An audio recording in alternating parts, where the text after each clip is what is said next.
গত ২১শে জুলাই রাজধানীর উত্তরা দিয়াবাড়িতে মাইলস্টোন স্কুল অ্যান্ড কলেজের ওপর আকস্মিকভাবে বিমান বাহিনীর একটি প্রশিক্ষণ যুদ্ধবিমান বিধ্বস্ত হয়।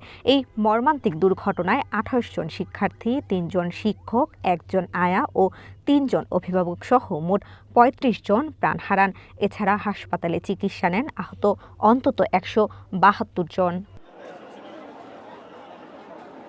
প্রায় ৬ মাস হয়ে গেলেও এখনো সঠিক বিচার ও ক্ষতিপূরণ পাননি আহত ও নিহতের পরিবার।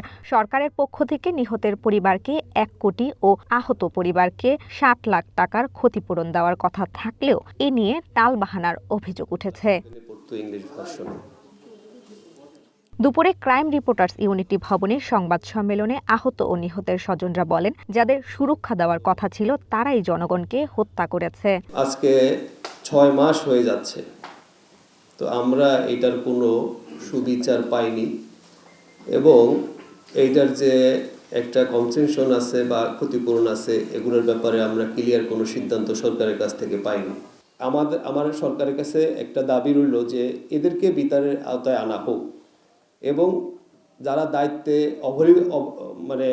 অবহেলা করেছে তাদেরকে শাস্তির আওতায় আনা হোক, যাতে এই জিনিসের পুনরাবৃত্তি না ঘটে। আসলে আমরা ওনাদের এইসব অনুদানগুলো ঘৃণা ভরে প্রত্যাখ্যান করলাম।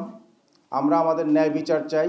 বিচারহীনতা ও সীমাহীন দুর্নীতির কারণেই এসব রাষ্ট্রীয় হত্যাকাণ্ড বলে অভিযোগ পরিবারগুলোর সদস্যদের। বিমান বাহিনীর সাবেক প্রধানের দুর্নীতির কারণে আমরা ক্ষতিগ্রস্ত হয়েছি। পর্যন্ত ৩,০০০ কোটি টাকা দুর্নীতির মাধ্যমে হাতিয়ে নিয়েছে।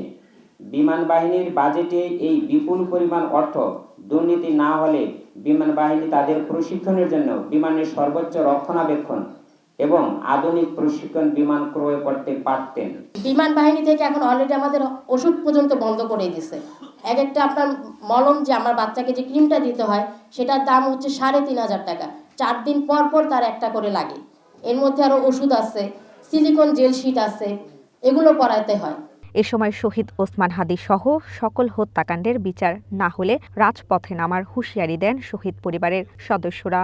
যদি আমাদের এটা দ্রুত বাস্তবায়িত না হয় আমরা ঠিকই এটার আন্দোলনে যাব, আমরা রাজপথে যাব, এর বিকল্প কিছু নাই।